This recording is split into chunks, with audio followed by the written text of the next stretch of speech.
Hello, everybody, and welcome to a special edition of the Human Echoes podcast. Tonight, we are interviewing some awesome people from the King Falls AM podcast. These are the creators, writers, voice actors, pretty much everything behind King Falls, and we are talking to Eric Kimelton and Kyle Brown. Welcome to the show, guys. Howdy. It's good to be here. Thanks for having us. It's great to have you. I have talked about on the main podcast before how much I love King Falls, but in case people who listen to the podcast haven't heard, this is my new jam. This is the ongoing fiction, the only ongoing fiction podcast I listen to now. I had listened to Night Vale a long time ago, back when it was first blowing up and you'd hear about it a lot. And I kind of got burned out on their whole jam. They're sort of, we're just going to throw random weirdness at the screen, and not literally at the screen, but anyway. And I heard someone recommend you guys as what Night Vale could have been if it was like an actual real radio show, which is what I always wanted. You bring so much great production to this and great storytelling. And I mean, the voice acting is amazing. Just every aspect of your show is on point. Thank you so much for being here with us tonight. Glad to be here. Thank you for the kind words. We appreciate it. Well, we appreciate you putting together such a great show. I mean, I guess the easiest and the first question is to ask, where did this start for you guys? What was the inception? What brought you to come to this idea of putting King Falls AM together? Well, I mean, Eric and I are a writing team. We've been writing for close to 10 years now, I think, together. But my daughter actually came to me and was like, she was 12 at the time, and she's like, I really like to listen to this Night Vale show. And I'm like, I don't know what you're talking about, because I wasn't a big podcast guy. I listened to like the interview shows. And I'm like, well, let me listen to it to make sure it's not completely inappropriate.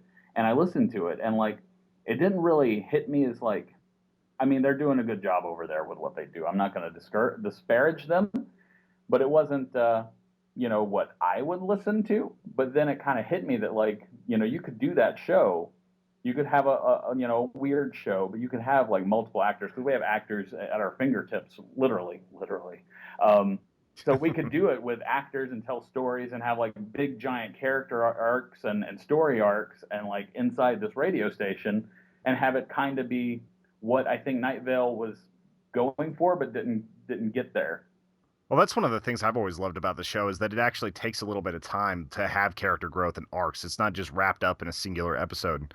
Like the argument that Ben had with Troy over like sugar gliders lasted for weeks and weeks. Like, I remember I came in probably around episode like 18. I binged up to that point, and then it just dropped. And I was like, man, I have to wait 2 weeks for this.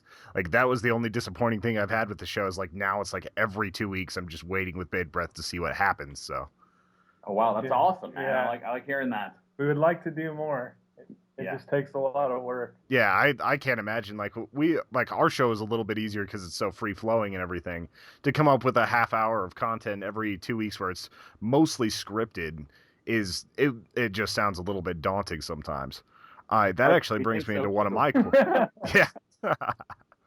brings me into one of my questions. Is there ever any room for improv on the show? It's so well voice acted that it sometimes doesn't feel like it's actually scripted.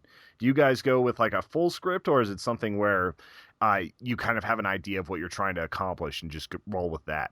We have a full script, but when we get into the recording booth, best idea wins. So if an actor is feeling something that they really want to do, we let them run with it. And more often than not, when they, have an instinct with what they want to go with, it usually ends up and is pretty good, because they're actors and they get into character. And when they know their characters too, they're so like tuned in to what they're doing and where we're going, that like when we let them off the leash, it's a beautiful thing. I was gonna ask, what is the process like? Like, you got 15 to 30 minutes. Usually it's around a 20-minute episode of scripted content. You have multiple voice actors that you have to wrangle together. I assume that's many pages of script. What do you have to go through? Like, first of all, how many pages is that? How many pages is a 20-minute episode of people talking nonstop? And then what is it like when you're getting everybody together and all of these people and the logistics? Is there ever a point where you're like, oh, we wanted to have this character in this episode, but they're not available, so we have to write around that? Just describe the insanity, because it must be insane to have to take this plunge every 2 weeks. You just described everything we go through. like weekly. The good thing about it is a lot of the actors that are just so amazingly talented are our friends. So I mean, it's easy to write around them and their scheduling issues. Some people, it's like, we try to stay way ahead of the ball game. So when we're under the gun, there have been times where we've had to rewrite like a commercial or something like that. But with that said, I mean, we keep a pretty tight schedule, and we try to go so far in advance that any kind of issues that pop up can be handled. When you mentioned that you had been writing before this, what was this is not your first project. What led you not into this? Because we understand you're sort of inspired a little bit by Night Vale, but what were you doing before this? How did you get here before you came to King Falls? So, we met doing an independent film project back in Florida, where we're both from, and then we both came out to Los Angeles, and we were filming and writing things. We did a web series, and it was mildly successful. It wasn't viral, but yeah, it was successful. And it's just really expensive to film things, so we Kyle came to me with the idea, and we were like, it just sort of made sense, because financially, a podcast, like, we can flex that creative muscle, but not be out thousands of dollars that we don't have. That's one of the really powerful things about audio fiction. I'm kind of a weird person. I grew up a lot with audio fiction. We didn't have TV in the house until I was like 12. But I listened to a lot of old-time radio shows, and it's always been interesting to me that didn't have more of that in our culture now, especially with the advent of podcasts. I mean, it is a beautiful thing. Like, I mean, there's so many shows out there that are they're tearing it up. I'd like to think we're one of them for sure. But like, there's a lot of talent out there, and there's a lot of talent being, guided into audio drama, as the case may be. Like, there's just so much. It's almost another golden age, Like, there's something for everybody right now. How far ahead do you guys have planned with the story? I know you said you try to stay ahead with the production, but how far ahead do you have planned? How much of these arcs do you have in your head, and how solid is that, and how subject to change can it be?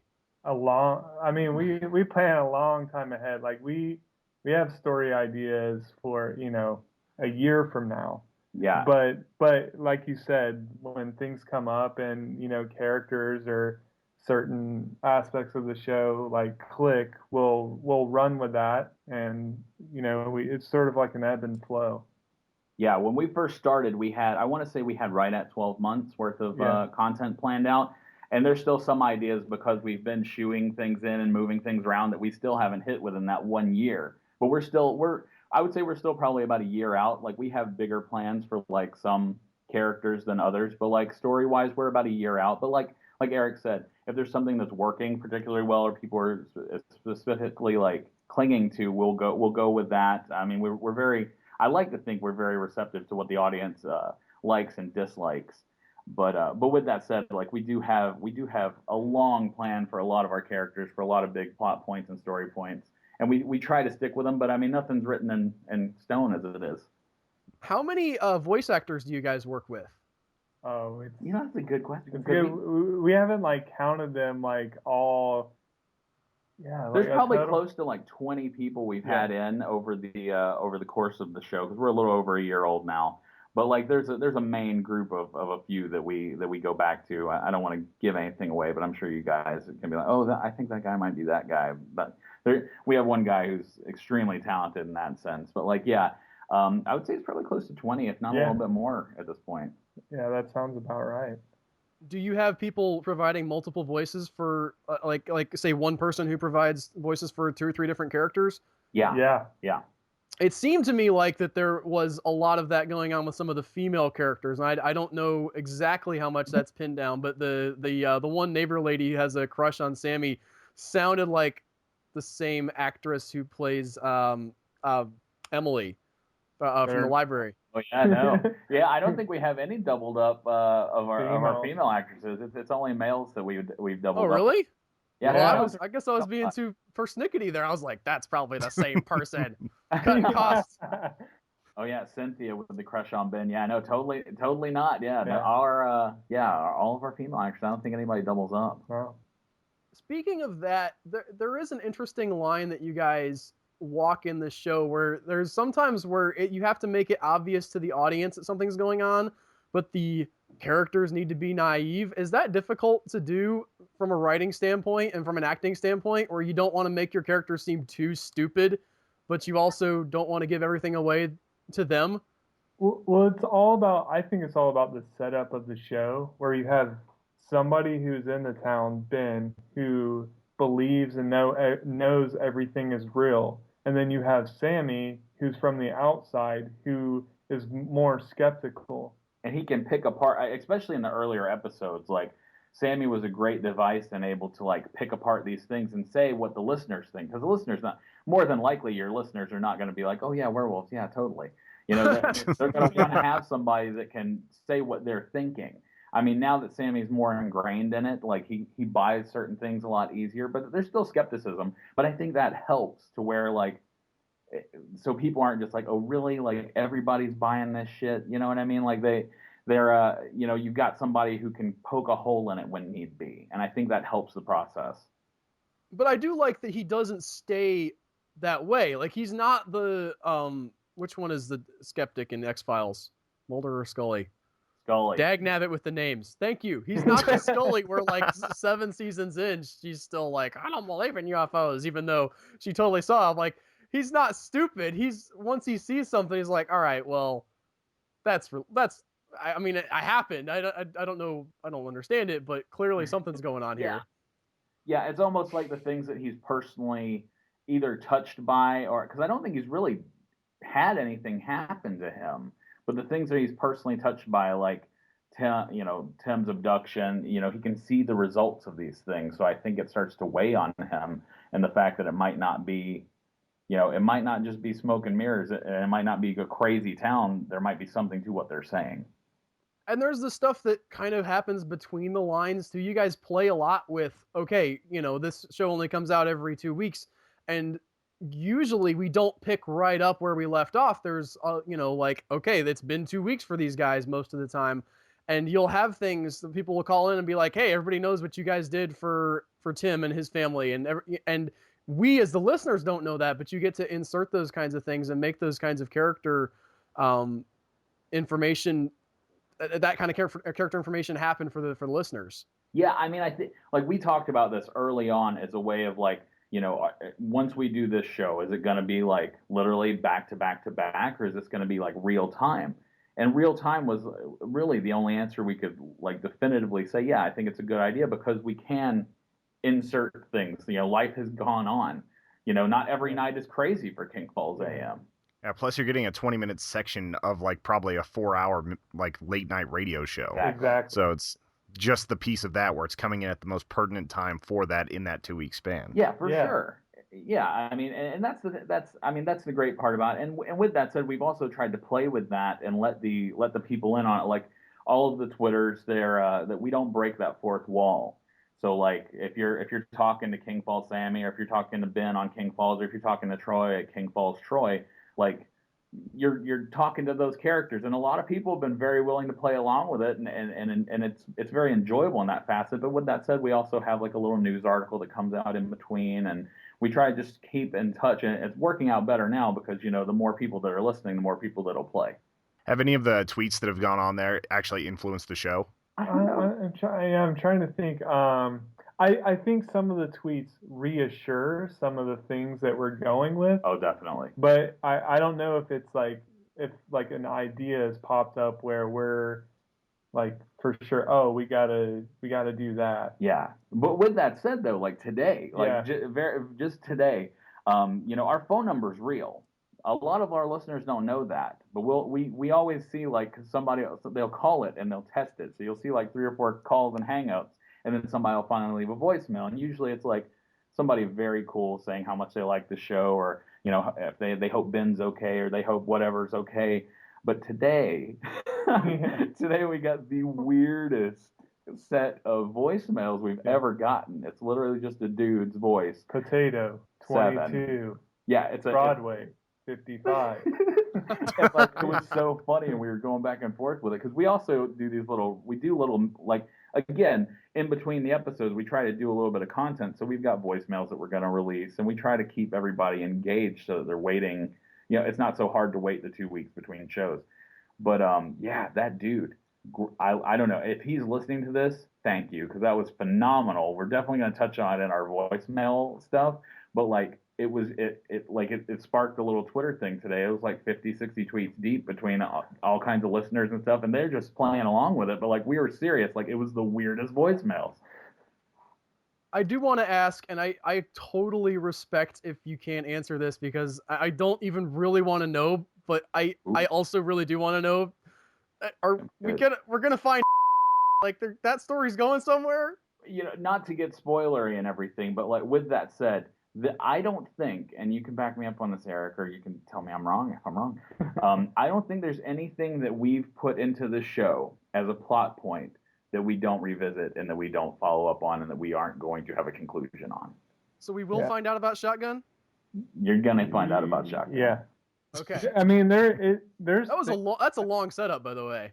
Yeah, there's Sorry, like I interrupted. a lot of like ads and stuff that just seem like one-offs that, a lot of times it's foreshadowing, or a lot of things are just like a throwaway line that we're going to come back to, or things that you think are big and have already played out and they're going to play a smaller part in something else. Like we weave a lot, man. Like we were real worried about our first, like, I would say 10 episodes maybe, because it was so much world bending or world weaving and building. That we were hoping that everybody would stay with us. So, because once those 10 happened, we were going to have a lot of payoffs, because we didn't want anybody to be like, well, this show goes nowhere. It's just a bunch of vignettes, which some people did say early on. But we weave so much, and now, I mean, God, it's so much fun now, because when we're writing or when we're plotting and planning, it's just like we're just moving these veins of show and storyline in and out of each other. It's kind of like when people complain about the slow episodes of Game of Thrones, and you just want to like go up to them and be like, listen, they have to set the stage. We have to know who these people are before they can get burned by dragons or have their heads chopped off. It won't matter if they... Yeah, you got to put in that weight, whether it's emotional weight or even if it's just humor or scary stuff. You've got to, a jump scare to me is the easiest thing to do with someone. Like you don't want to have a jump scare all the time. You want to have something where they, after the show's over, they're like, oh shit, no, you know what I mean? Like, so you want to layer those things in, and that's how we do it.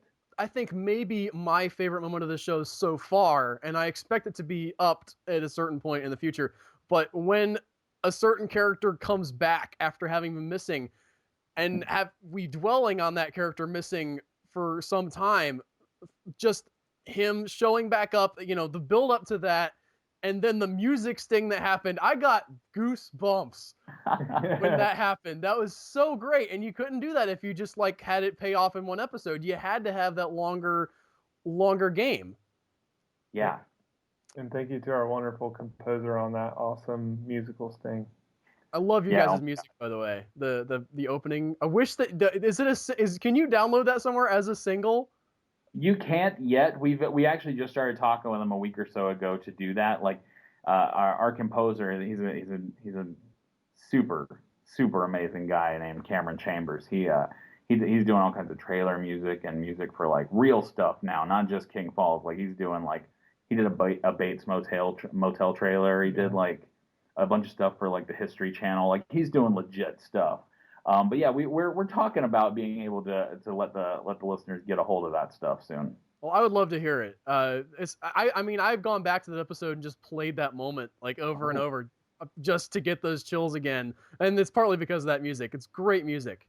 Yeah, I mean, a lot of it is the music. I mean, that guy he does amazing work, and I have a little bit of a musical background, and I'm always like, hey, could you do this? And like everything that we tell him or we ask him to do, he comes back probably 10 times or 20 times better than originally asked. Yes, sometimes he'll make music for ads, and we'll have to re-record it because it makes it sound too legit that and we sound like idiots. It was There's one in particular. I want to say it was for the Mission Apparition Boys. Yeah. The music he came back with after, because we recorded the audio for that weeks before, and the music he came back with was so good we had to re-record it because it was almost like a bad South Park parody of a commercial. You guys are getting a little bit bigger these days, and in one of your episodes you had a real commercial from a King Falls regular, sort of in character. Is that something we're going to see more of going forward? And does that scare you a little bit that you're like, if you hear a commercial from MeUndies, that it'll break some of the illusion, or do you like that in that it's a real product and it makes it feel like part of the real world? That's a great question. Yeah, I mean, we are definitely like testing it out, and I mean, realistically, and this isn't to play like poor artists, struggling artists over here, but like we do put a lot into the show, and the actors put a lot into the show and the time into the show. So I mean, we are at a point, luckily now, where companies are coming to us and saying, "Hey, would you talk about this?" And we're like, we would definitely like your money. We would definitely like to talk about it if we can talk about it in our world. Yeah. And they've been very receptive to that. So I mean, we had Herschel and his underwear ad, and we're gonna I think this next coming episode we've got another test of that. I mean, we don't know if it'll always be there or not, but we would like to monetize the show simply because we'd like to pay the actors. We'd like to get better equipment at some point and legit start moving this into a business if possible. Well, I mean, as someone who has a podcast, trust me, I have no qualms with that. I will say it was a little bit odd when that moment happened. I was like, oh, that's what's happening here. But it didn't ruin the show for me. And I understand that you need to make the money or you can't continue to make the show, or at least not make it as good as you want to make it. Yeah, the one Kyle touched on it a little bit just a second ago, but the one stipulation that we've had with like any advertisers or people that come to us wanting to sell their product is that we have to be in control of what the ad is. Like you'll never hear like a pre-made, like Coke ad on there that's not within our world. I think advertisers would really want that anyway because it's going to be so much more effective if it actually fits with the flow of the show. Well, yeah, I mean the ones that we've talked to, they've said, like we're not like we wrote the copy for the underwear ad long before we ever when we got the idea for it, we ran with it. And we're like, can we do this as we would in the show? And they're like, absolutely. Like we want you guys to do an ad that your listeners are going to think is cool and talk to them like you would talk to your listeners. So I'm like, well, that's okay. Herschel's going to talk about his balls for sure. And like it was a fun ad. I think it played within our world. We never like Eric said, we never want to we don't want to give you like a Randy McMullet ad and then we're going to follow it up with Home Depot. Like we really want it to be like in our world so that people, if you're going to have to listen to a damn ad, at least get some King Falls entertainment in there. It was entertaining, I will say that. I think that is most of the questions I have. Tony, do you have anything to wrap us up with? I think that covers most of what I have written down. The only last thing is is there a favorite character you have to write? Like, is there anyone in particular that stands above the others whenever you're talking about their storylines? I mean, for me, I do love writing. The easy answer is to say Ben, because Ben started out as one thing, and we're just now starting to see the threads of like, oh wow, this guy is from how he started as full on, I don't want to do this, to he's accepting doing this, to he's falling in love but won't say it or has issues with it, and then he fucks that up. Just his storyline is, to me, he's the star of the show completely. He's an amazing actor. But I love writing Ben because you're gonna see a full, complete arc with him. But the non-easy answer is anybody we can be ridiculous with. Herschel, Cynthia, Gwendolyn the racist witch. Anybody you can kind of poke a lot of fun at and just be wrong but still fun. Well, I wish you guys all the success. I know I heard you guys are actually going to be going from this interview to be working a little bit more on the show. Is that correct? That is correct. Yeah, we're recording. We're recording tonight. Well, we will let you get to that. Thank you so much for joining us. And One last thing, what? where can everybody find you? Oh man, that's a scary question. I know it's like at King Falls AM on Twitter, but there's a bunch of different accounts for people going to that. What's your main website? For sure, yeah. So if you go to kingfallsam.com, you'll be able to get all of our social media, our Instagrams, Facebooks, Twitter, Reddit. You'll be able to go get the iTunes feed, the Google Play feed, all that stuff. It's a nice little one-stop shop. We're retooling it as we speak, so new stuff, cool stuff will be added to it soon. But you can listen to the episodes on our website, and comes off of Audio Boom. Yeah, I think we're everywhere. I think we're everywhere you want to be. I think we're Audio Boom, iTunes, our RS feeds out there. Like, whatever you're most comfortable listening on, we're definitely comfortable with you listening there. For sure. And if people didn't hear or didn't believe me when I said at the top of the show, we reached out to y'all because we love the show. Like, this is not like you came to us and you're like, well, you pimp our show for us. We really did. This is legit stuff. And for our listeners, if you're not listening to King Falls AM, I want to suggest very heavily that if you have any interest at all in audio fiction, you should check these guys out because they're doing amazing work. Oh man, thank you so much. We'd love to. Your listeners should tweet us and let us know what they think. We absolutely appreciate everything you said. It means the world to us. It never gets old hearing that people dig the show because we're lucky guys to be able to tell a story to a couple people, much less as many people as we're telling it to now. Yeah. And thanks so much for having us on. Well, you're welcome. For sure. Good luck on and reach everything out to us again. We'll have to do it sometime else when you got something else going on. Okay. All right, sounds good. All right. You guys have an awesome night. To our listeners, we will talk to you soon. And there, pull the lever. Oh my god. Oh, this is so much fun. What in the hell? This is so much Pull the lever! We just walked up to the lever! Oh my god!